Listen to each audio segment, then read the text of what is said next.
Despite the East African community being the fastest growing economic bloc in the continent due to its high population, intra-trade between member states has declined by 15% in the last 5 years, which investors are attributing to tariff and non-tariff barriers.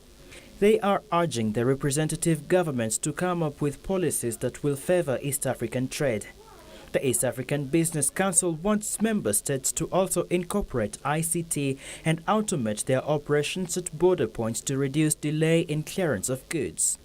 Why do we need 7 agencies at a border control point when you have blockchain and you can ensure what is happening happens seamlessly?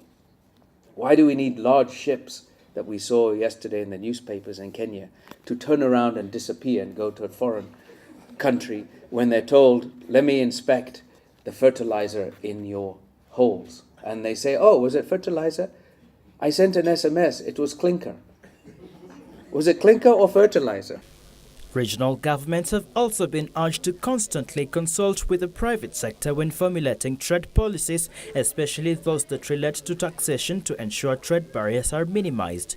We are guided by the motto that we want the private sector to lead the economies, to have economies which are private sector led, but government guided.